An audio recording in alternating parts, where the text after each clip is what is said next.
Playoffs? We're not talking about playoffs. Playoffs? For the league fans that are really cringed out by that, you need to learn NFL history. Anyways, let's get into this week's episode of The Pit, Playoff Edition.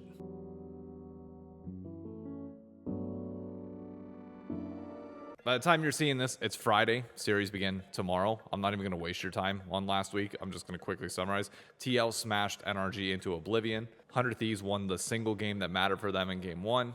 FlyQuest got punched in the gut by Cloud9. And Tactical had one final in for the split as Immortals sent off on their goodbye. So that's pretty much it. It was just a matter of waiting to see that FlyQuest versus C9 game. And it's very clear that while FlyQuest has some pretty good early games, they are not on the same page as C9 when it comes to when we need to 5v5 team fight, we will be on the same page. Inspired likely, well, I can't really speak on MVP stuff, but I will say, go watch that final Lilia fight from Inspired, or one of the final Lilia fights, and he's just trying to dive as far back to get Zeri as he possibly can, is not able to get it, which is a clutch Ornn ult, which was not actually aimed at trying to save Berserker from Thanatos, but it ended up working out that way. It was one of the most insane Ornn ults I've ever seen, but it allowed Berserker to stay alive, and it just changed the tide of the fight. But it's more emblematic of Inspired being on a completely different planet to the rest of his team in some of those fights, or at least putting himself in way different positions than he necessarily should be, because if he dies and doesn't kill that, fine. It's a 90-10 play where it's sure, maybe he gets the kill, but then you're so far out from your team. Is the rest of your team going to get wiped even while you get that kill? There's just too many examples of FlyQuest getting ahead early, but then 5v5 fights come and just C9 TL, whole other level.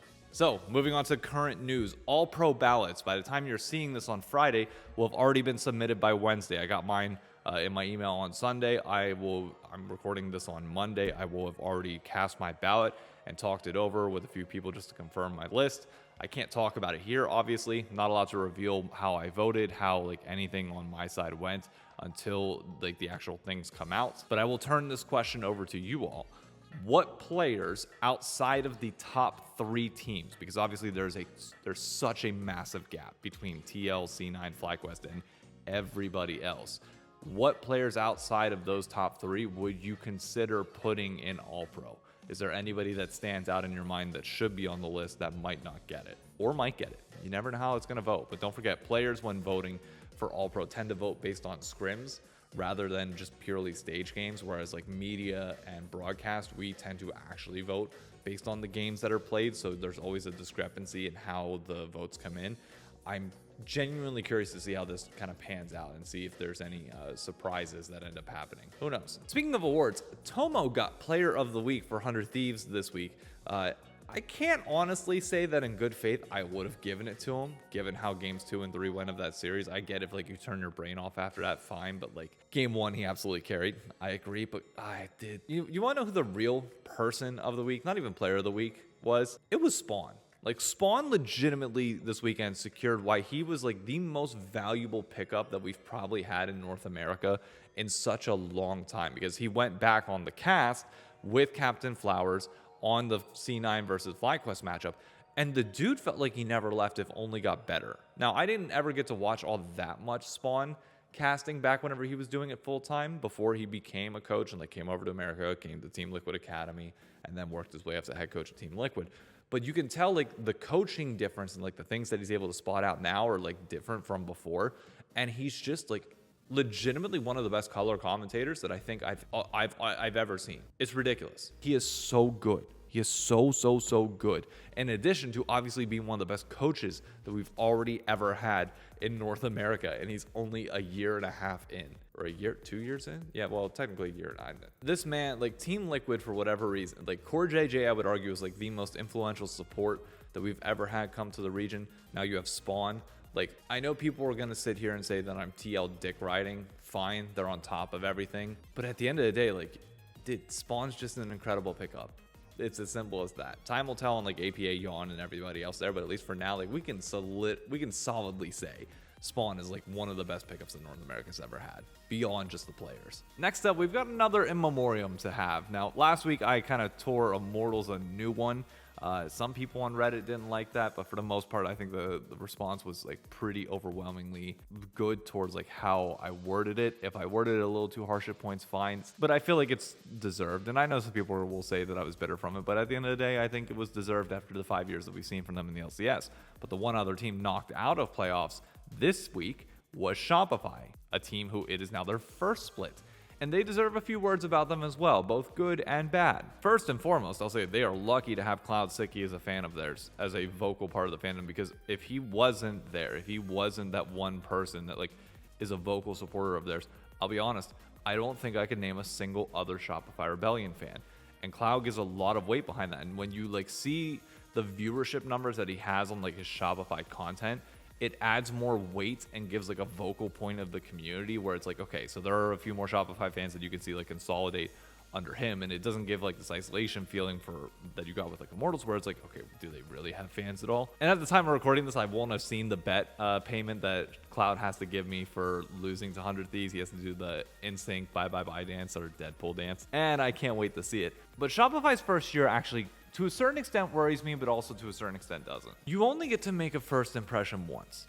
Like, that's the truth. And unfortunately, their first impression in the league was that they had a failed kind of budget development roster under Revan, and it never really worked out. But beyond that, like, I'm not even mad at the individual pieces that they have, because I think going into next year, even though every single player's contract is up, you could easily build around Insanity. He's a part that I would like to see stay in the league, and I think has shown enough positive things to like keep him there. Fake Out's got to go. I've been saying that for a while. Boogie's apparently going for mandatory military service. We don't know about B-Boy and Zazel, but like there's a few things that I think you're fine on. But like from the branding fund, like from the Shopify Rebellion side, players ignoring players, a whole different thing. I can't say that I was all that impressed in the first year, and I know there's a few people from Shopify that follow me on Twitter and will likely end up seeing this. They know as damn well as I do that they started slow. Like very, very slow. And I don't like that mentality personally. Like I get and understand like they have the perspective of we wanted to come in, learn, and then make some changes. Sure. But you throw away the single most important thing which you get, which is that first year advantage. They didn't hire Retro to do their content until a little bit later, which I'm glad they're putting stuff out now. Good. But like now you are fighting a perception battle. Like going into next year, people will see you as this org that came in and finished at the bottom of the table both times, that really had Cloud to kind of like help develop fandom a little bit. But beyond that, I don't think like there's anything tangible really that's going to hold over, because in the event that this roster potentially blows up, or just like they get a completely new roster, maybe new coaching staff as well, there will be nothing come year two that will feel held left over from year one. And it's not like you get a second chance at that. It's not like you get another first impression. People are just going to be like, oh, this is a bottom feeder team that did the Immortals thing, blew everything up, and got new pieces. Regardless of whether that's what actually happened or not, that's the perception that people will get from it. Because we all lack additional context. All we see from the outside in is missed playoffs, change it all. Well, hopefully it's better. But there's no through line. Now, I give those criticisms to say one of the parts that I do enjoy about Shopify, if they can do it right, and I think they're positioned to do it incredibly well, is if they can take over Toronto and give Canadian fans a voice, then yes, this org still has a ton of potential. And I'm all in on that train and have been. I know it bit me in the ass when I said I was a fan of it for like Immortals and the Great Lakes. Like I like the idea of localization in general. It's the same reason why Cloud9 is keeping New York when they join the Call of Duty League, part of which I think is required, but in general, it's just like a smart idea to have a regional tie, because that's how you can build fans outside of just like the branding itself. But for Shopify, the biggest thing that I want to see from them that will give me faith that this organization knows what they're doing long term would be over the next few months, even though you don't have a team playing, and I get that, host events, host watch parties for the LCS playoffs, for LCS finals, for Worlds, because it's going to be in Europe, which is a favorable time for us here in North America. For Shopify, you have to be the beacon of League of Legends fandom for all of Canada at this point. You bear the responsibility of hosting events throughout Worlds and making League of Legends relevant, because your job is to promote the game as much as it is yourself. And you have the prime opportunity now to help grow the game in an area that has never gotten the resources that it quite frankly deserved. So you have the resources to do so. You have a corporate headquarters, you have all these, you have office space, you have, I'm sure, connections with other different places that you can host watch parties at bars and stuff like that. do your best at promoting that. Because by all means, I appreciate Shopify sending me stuff to give to people here in New York, but like New York isn't fully going to be your fan base. It's realistically going to be Canada. That is your angle. That should be like the single thing that you focus on, and that will be what drives you fandom. So that whenever an event comes to Canada, hopefully Shopify is able to make it with a better roster at the time, but like you've built fandom prior to that. K-Corp has shown that you could be a bottom team for quite a while and still develop fans by that local tie. You are uniquely positioned to do so do it. Don't drop the ball. If Shopify does not do any of that during the offseason and does implode the roster and does rebuild again, whether their choice or not, then I'm going to have some serious questions of like, okay, did you actually learn? If you said that you came in for that year to learn from the league, learn from mistakes of past and try to take away things, if you don't do any of this stuff, then it shows me that you didn't learn. Come on, I have faith. I know there's good people in this org. I know there's smart people that get esports at its core fundamental level. But the question is, do you understand esports of old or esports of new? Do you understand what needs to be done to grow a fan base now? That I hope we see. That I hope Shopify does. And I hope for Cloud Sicky's case, I hope they start embracing him more. I would love to see them bring him in as a content creator in some capacity, or at least collaborate on some content. At a minimum, it might not be best for him to just join the org if there's no set plan, but I would like to see them incorporate him more. But I like what Shopify has at their fingertips. They have the tools to build something out of this.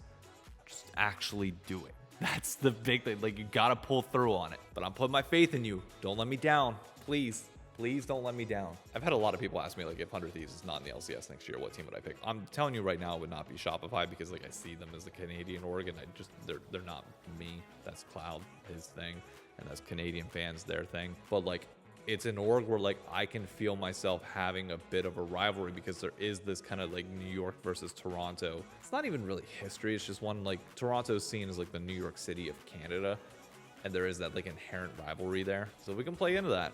Hey, maybe we got something in the future. But last but not least, we have the playoff brackets for summer splits. What 3 teams are going to Worlds? Riot is already starting up their Worlds hype train. They released a T1 video, but now we're at that stage where it's like, okay, the first part of playoffs is all about figuring out who is going to go to Worlds. It's like the first 3 weeks of this, and then the final week is determining who is our LCS champion. Which, in terms of the championship point, it is very much kind of a waiting game to see who out of TL, C9, and maybe one other challenger makes it to that finals weekend out in LA. But that, again, plays into the whole Worlds part. So I'm going to walk through the entire bracket and give my entire prediction for this entire thing. I just said entire like 3 times. I'm sorry. First and foremost, Dignitas versus 100 Thieves. I did a full rendezvous video on this on Wednesday. Go check it out if you want to preview the series. I think it's going to be a close one. 3-2. 100 Thieves, personally. I think the addition of Tomo and him getting the revenge arc against Dignitas is going to be good. The first time they played in the regular season, it did go Dig's way. 100 Thieves through game 1. Dig looked cleaner in game 2. But notably, this is a different roster with a different playstyle with better scrim results. I think 100 Thieves has it. 3-2. FlyQuest versus NRG. I mean, look, this would be one hell of a series for NRG to just do the completely non-rational thing and find a way to win this. But like, they look lost. I can't in any good conscience sit here and tell you that like I expect that to happen, and I think it would be bad to even try and predict that, because if NRG does pull off the upset, that would just give more weight to how none of us like were predicting them to do it. So 3-0 FlyQuest, it's not even close. I think TL will then pick 100 Thieves. FlyQuest will face up against C9. TL is the best team in the league. I think 100 Thieves might be able to take a game off of them. Look, even as a 100 Thieves fan, I'm not going to lie to you. Yeah, it's TL 3-1. Probably 3-0, but I'm saying 3-1. C9 versus FlyQuest. We actually just saw that this past weekend where like FlyQuest was able to get some leads and just never able to close it out. So I don't have a reason to pick against C9 in this situation. I think C9 actually is better than FlyQuest, and I think FlyQuest is more close to 100 Thieves than people think. So I'm going to say C9 3-1 in that series. I think FlyQuest might be able to close out one game, but that's about it. In the losers bracket then, you have NRG versus Dignitas. That I think is going to be actually a really close series. I would give the advantage ever so slightly to Dignitas just because of some of the experience that they have there and that they are in relatively better form than NRG is at the moment, but I think it could go either way. I'll say 3-2 Dignitas, which then sets up, because 100 Thieves is the lower seed, it would be 100 Thieves versus Dignitas rematch again. I'm saying the exact same result, 3-2 100 Thieves over Dig, which then puts us to a 100 Thieves versus FlyQuest matchup to make Worlds. I'm not going to lie to you that I'm biased here, obviously, but I will keep reiterating. I think there's weaknesses at FlagQuest that on a good day, 100 Thieves can beat them. Is FlagQuest favored? Yes, absolutely. FlagQuest beat them 2-1 in the regular season. Probably should have been a 2-0, but FlagQuest threw it. But I feel like 100 Thieves is evolving, and that series was notably with Meech in it. So this is now with Tomo on the roster. 100 Thieves is evolving quickly. And if they can continue to grow, then that's a team that you would want to see at Worlds. And you'd want to see young players like Sniper and Quid get their chance over in Korean solo queue and on the big stage like Worlds. So I'm going to selfishly pick the upset. 3-2, 100 Thieves over FlagQuest. 100 Thieves makes Worlds. To round out the rest of it, I'm going to say close, not so close first series against TL and C9. 3-1 TL favored. C9 then comes down, stomps 100 Thieves to then proceed back up into finals and face off against TL again, to which I'm predicting, I think C9 will learn enough. I'm not saying TL is going to lose, but I think playing against each other enough will be good. It's the same thing as like G2 versus Fnatic from like the 2019 era. So I'm going to say TL will win that one, but 3-2 this time. A very close finals and one of the best finals we've had in quite some time, as C9 actually gives them a run for their money. And hopefully we send 2, possibly 3 of 100 Thieves can level up by the time Worlds comes. Really good teams to Worlds, or even if it's FlagQuest, it's fine as well. That's my playoff predictions. What do you think? Let me know your thoughts down below. Who's winning the split? What's your all-pro ballot? I will catch you next week for videos, but if you're in New York City, we will be watching the 100 Thieves versus Dignitas series in Brooklyn. It'll be our final event before finals itself. Hopefully I'll see you there. Information's in the description below. See ya.